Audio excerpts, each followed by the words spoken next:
What's up, people? Hope you're doing absolutely amazing. Extremely nice to be here on this YouTube live. We here at Scientific Training, we have not been YouTube live people until today.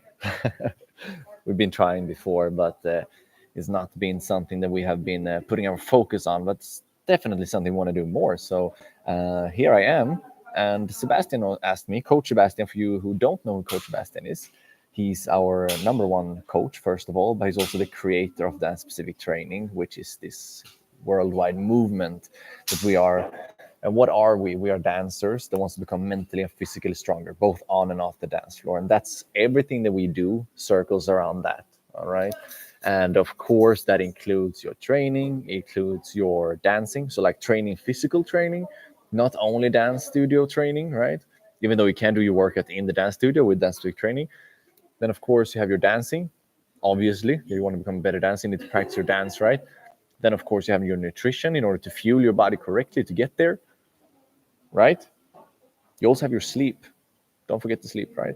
Because if you're not sleeping, everything else you can basically throw it in the trash bin and it's not worth nothing. Because if you don't sleep, your body would struggle. All right, super important. And the last thing is the mindset.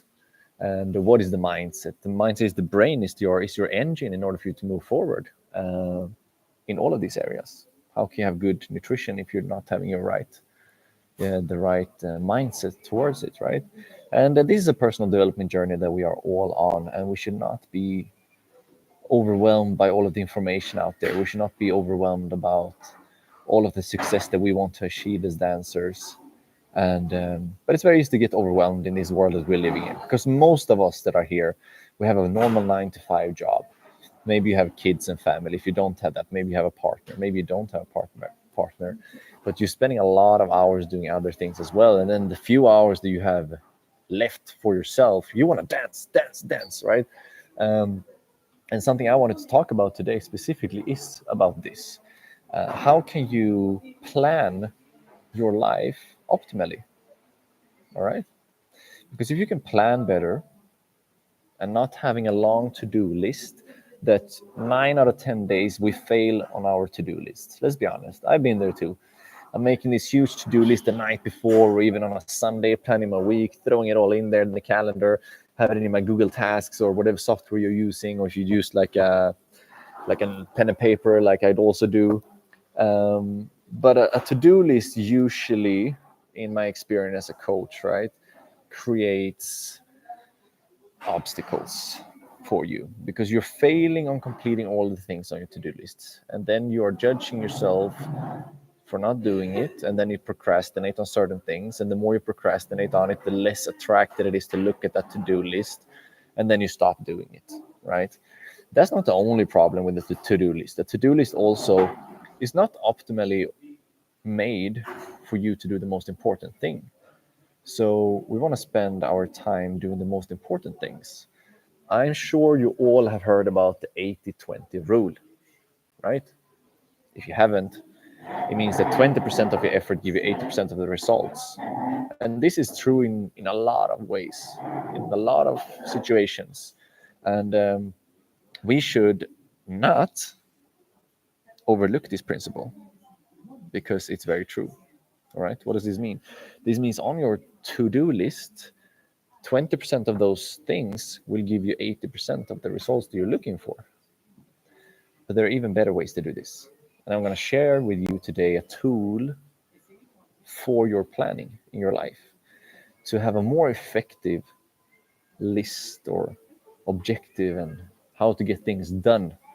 And this is something that I'm using with all of my students, and I'm sure this is going to give you value. So, and it's very simple. That's the best thing. Super simple. It's just learning this new way of thinking about things to do and how to do it, right? So we have a system that is called RPM. Okay. What does it mean? The first R is results. So the first thing we need to think about before we do anything, it's like, what results am I after with this? Basically, why you're doing it. But it's not really why you're doing it. It's the result you're looking for. So I need to send emails. I need to contact this and this and this person. I need to book this appointment. What is the result you're after with those things? Sending an email.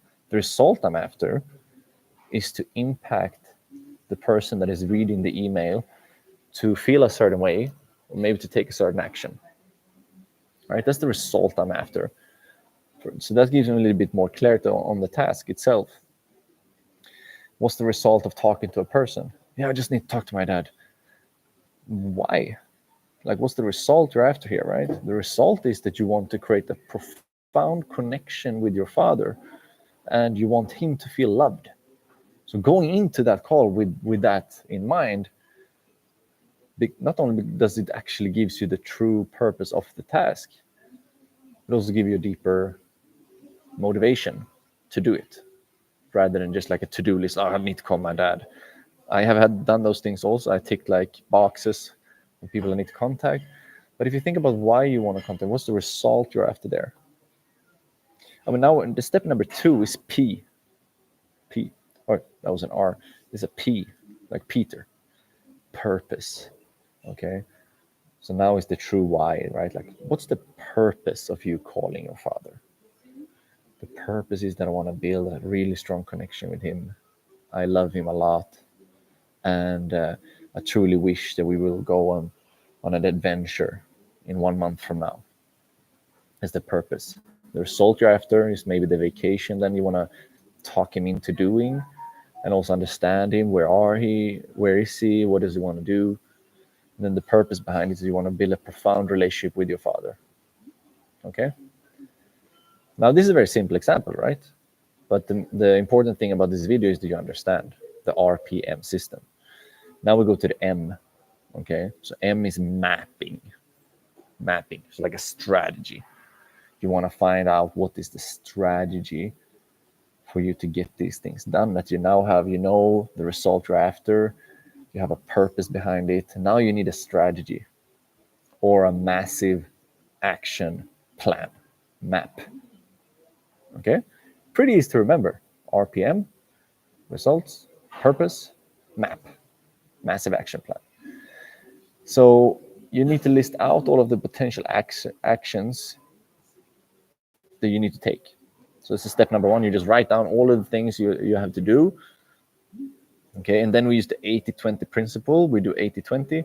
So we prioritize the 20% that is most important first.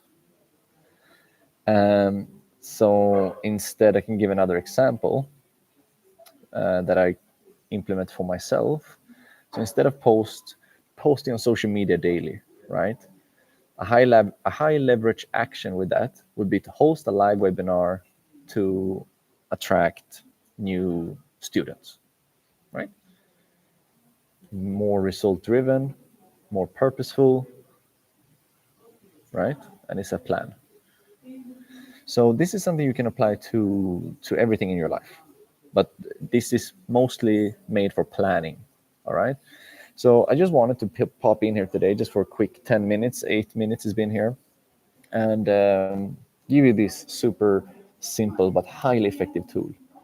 You need to practice it in order to implement it. It's not enough you just write down RPM. Actually Google it if you want to. It's a very well-known system. This is not a secret I came up with. All right. This is from Tony Robbins himself, and the guru, the godfather of not only personal development, but also strategy and how to win in life, etc. So I learned this from him many years ago, and I can just tell you it's helping all of the people I'm helping to implement this. So I want to share this with you. Search on it. If this video is not enough for you to get a motivation to do it, Google it, YouTube it, check it up, look it up. It's an absolutely amazing tool.